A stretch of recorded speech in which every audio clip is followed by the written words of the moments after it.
Next up, we are going to hear from a longtime friend of Michele's, a fellow student, friend, collaborator, and I know partner in crime.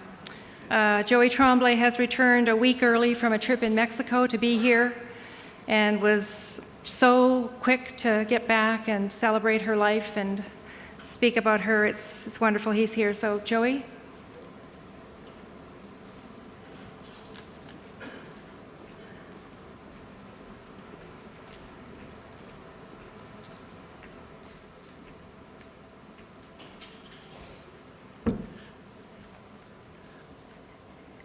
Yuck.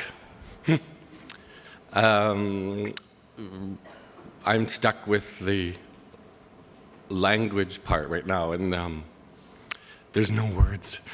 We have no words left.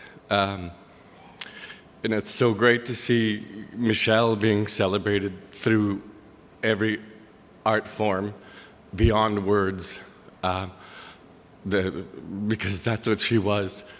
She was more than language. She was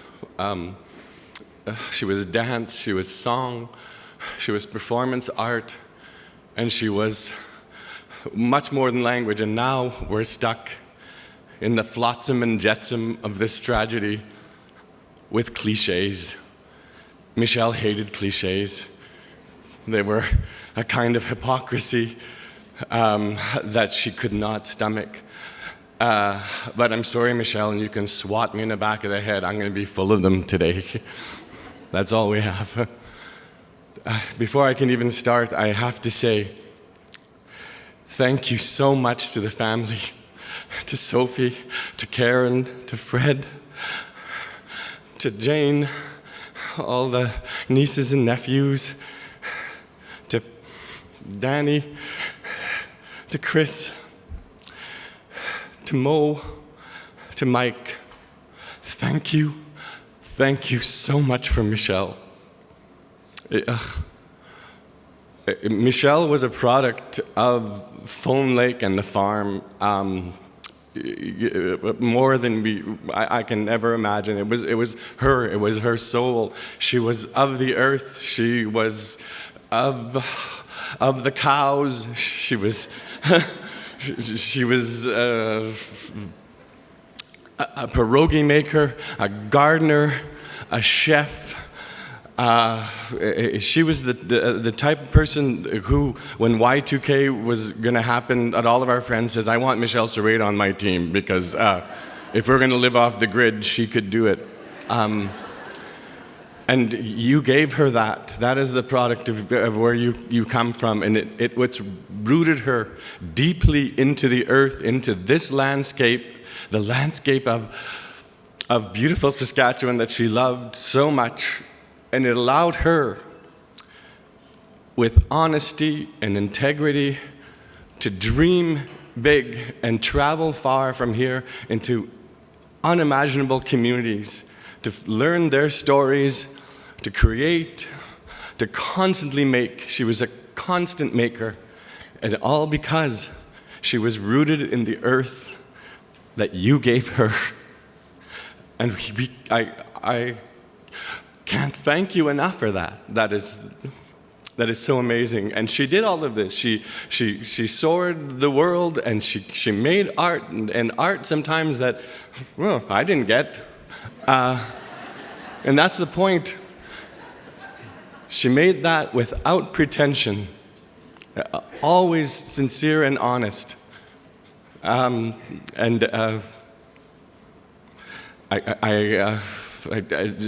thank you.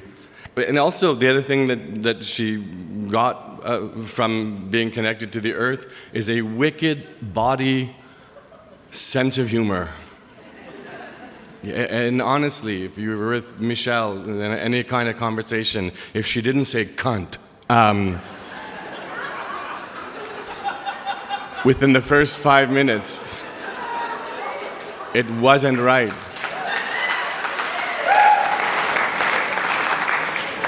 Yeah, that's just how it was with her. I feel like my relationship with Michele began a long time ago in, I'm guessing 1984, when she first arrived at the university as a theater student in the University of Regina. And the Michele that I met there was the Michele of a week ago. She was that same person. She came in with a smile this big, a big bone gal, just parading in the halls of the university and big, hi, cunt.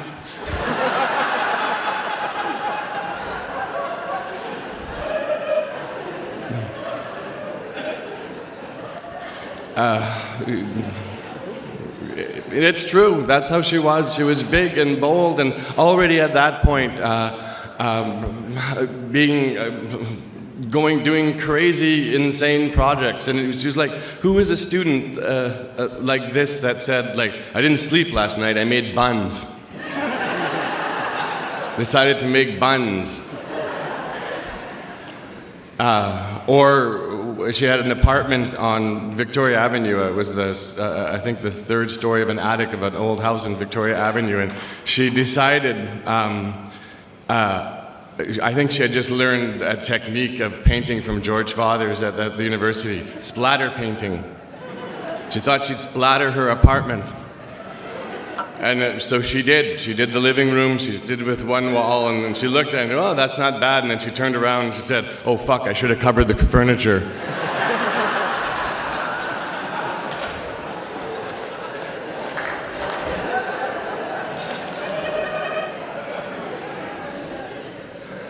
That was Michele. And she could laugh at herself. She could laugh at her own human folly right from the get-go. Always laughing. And that was her way into communities, her way into her art was the huge recognition that we are just beings of folly, that we're imperfect. And the only thing you can do is laugh about that.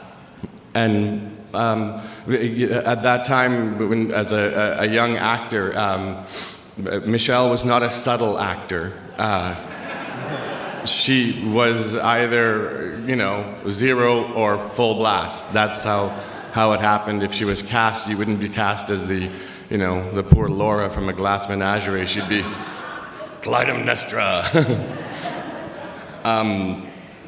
And at that time, we were doing a clown class, and Michele had created a clown who was this bizarre creature that maybe had fallen out of a big chunk of ice and had just woken up from centuries. So she had like this wisdom and this insanity, but rooted in the earth. And she would hold a big stick, and all she ever said was one word, was tundra.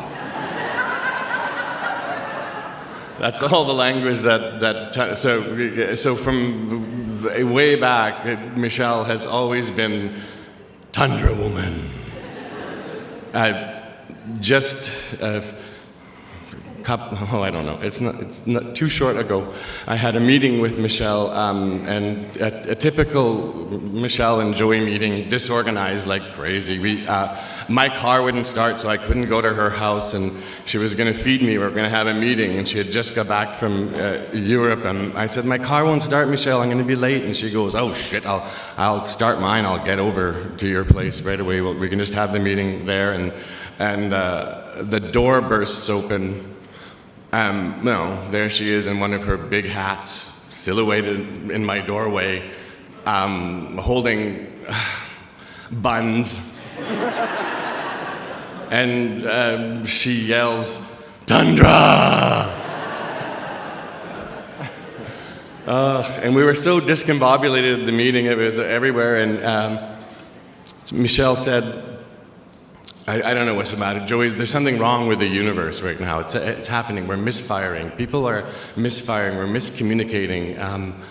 And she goes, I know you don't believe in that shit, but I do. I really think that there's something off in the thing. And she said, I warn you, bad news is coming.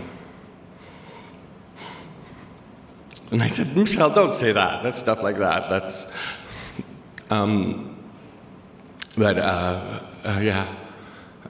bad news is coming. You called it, you cunt.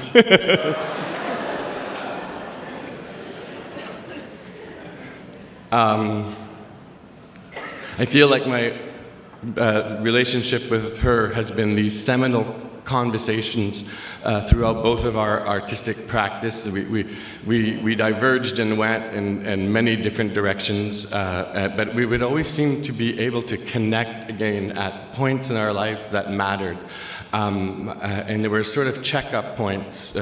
So like, what are you doing now? What am I doing now? But the very first sort of, the best meeting that I recall, one that we always referred to was we were both doing a show in Winnipeg for a theater company called Celebrations. It was a little dinner theater thing, very high art.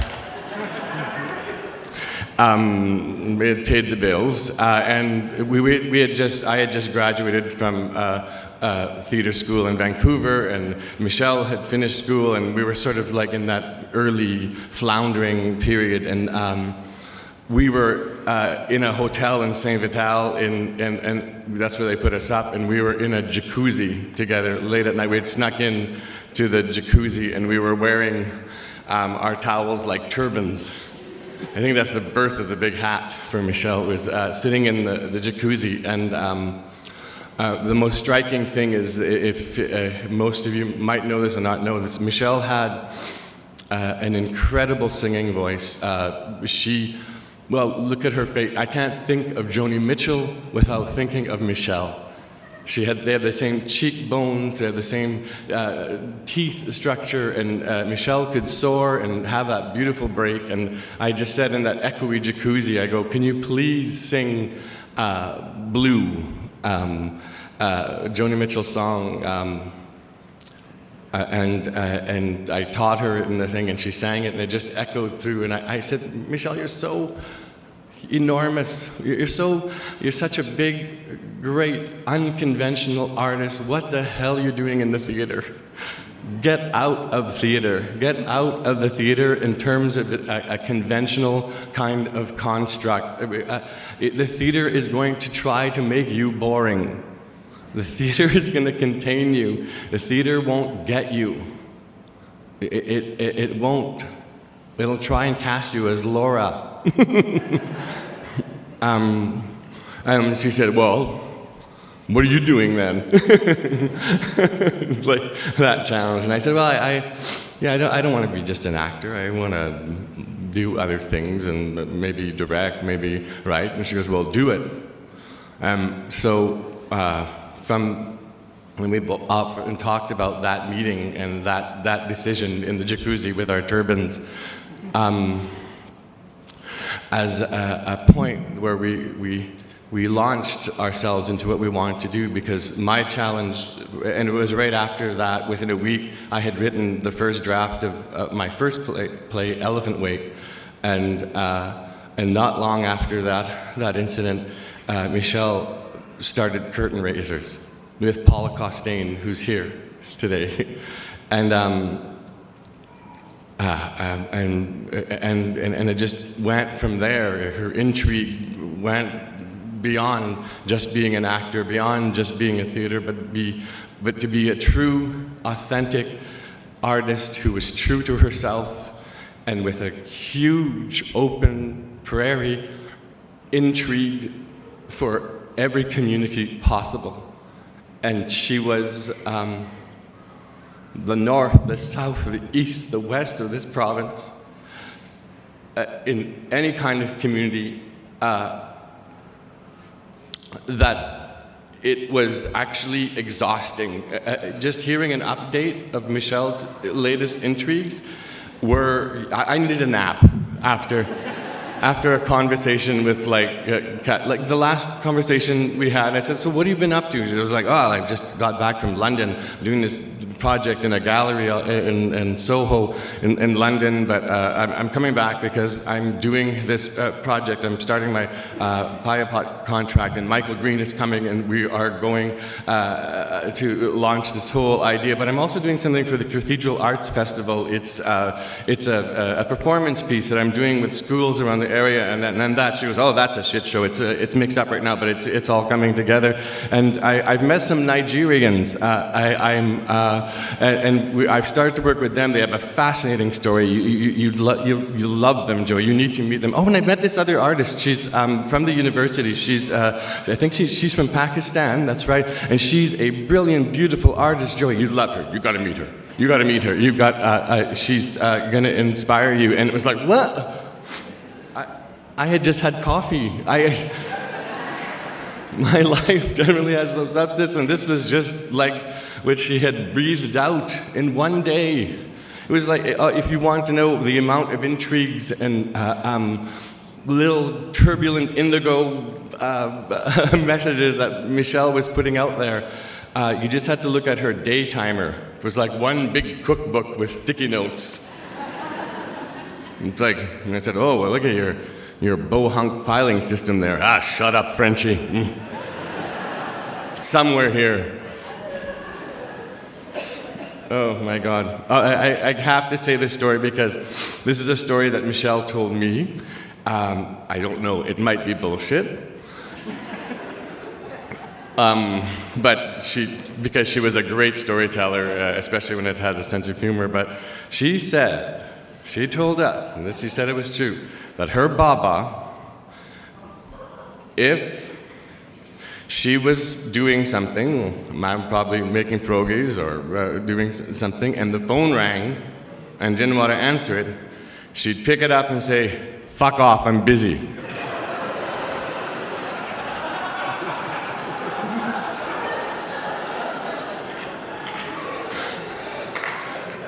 And that was Michele.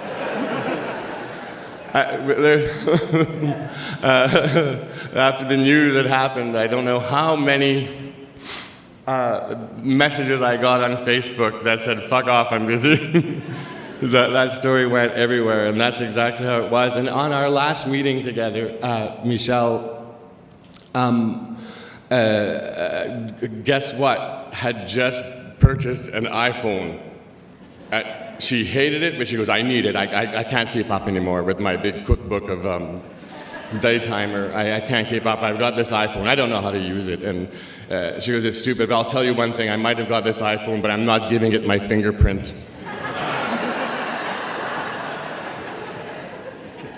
I refused. She was still a Luddite right to the end. But she, because I don't think she actually had the code to get in, so she wouldn't give it its fingerprint, but she couldn't answer the stupid thing. But in the middle of the meeting, the phone rang, it buzzed on the table, and Michele looked at it and said, fuck off, don't ring when I don't want you to. Oh, Tundra.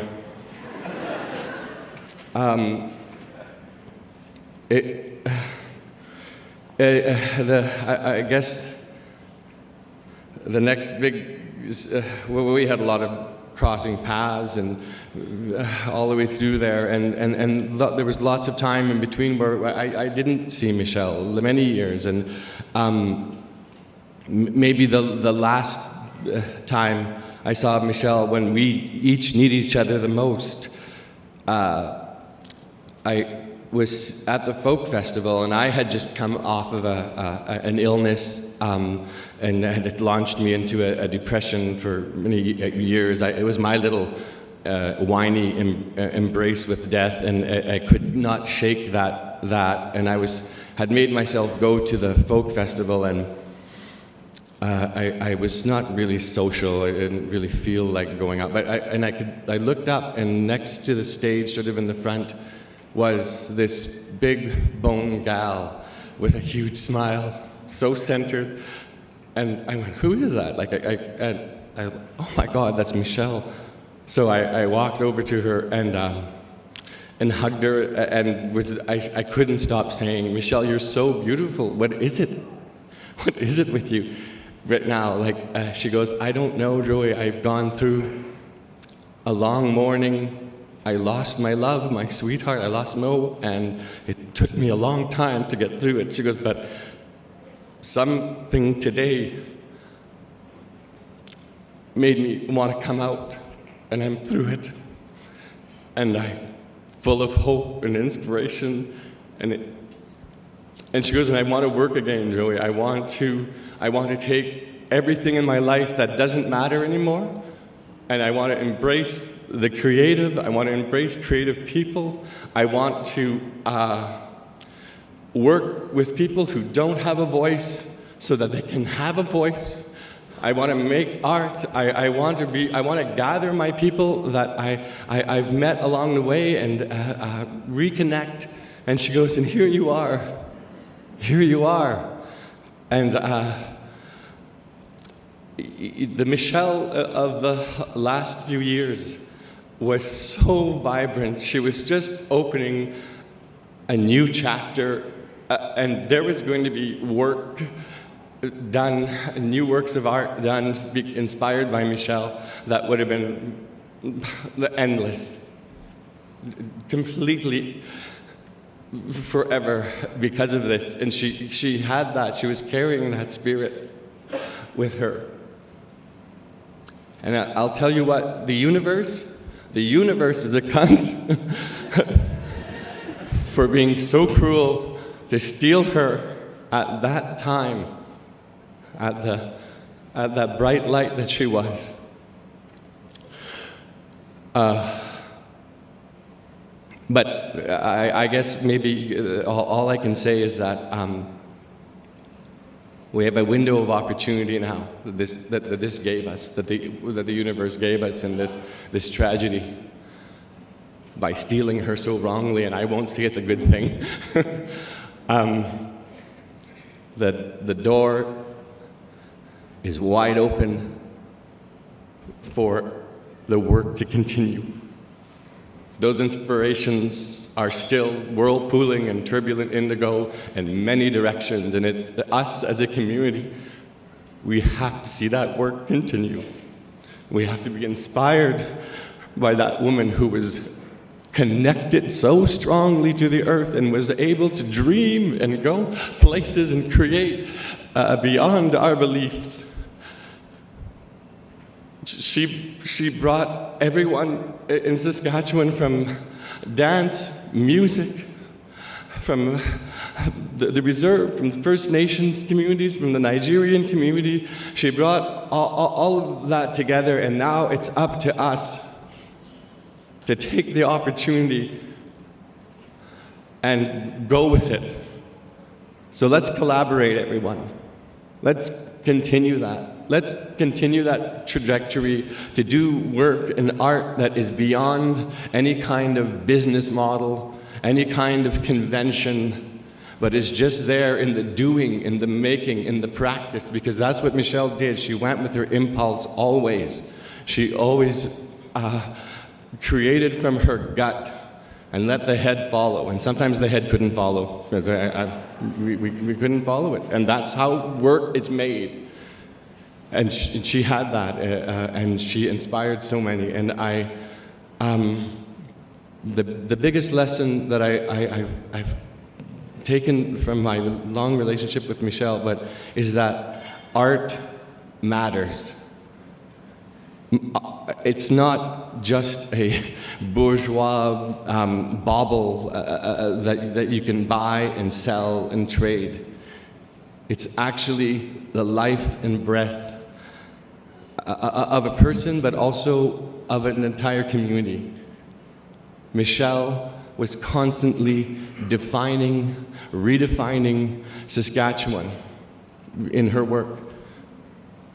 And we need to do that. We need to continue that work. We lost a big one, but the opportunity is now for us to realize that we need to work in this big way. And sometimes, politically, the politicians and business people like to squish down the artist or stop giving us funding, and it's always sort of a fight with that. But as Michele would say, just do it. No matter what, just do it. So that's my challenge to all of us is that we just do it, and that we remember that art matters. And just to close, because I think we need to send out some message to the universe, I think that we should all firmly plant our feet on the ground, as firm as possible. We need to put our hands over our head, and the count of 3, we need to yell tundra. 1, 2, 3, tundra! One more time. Tundra! Hold your buns. Tundra! I love you, Michele.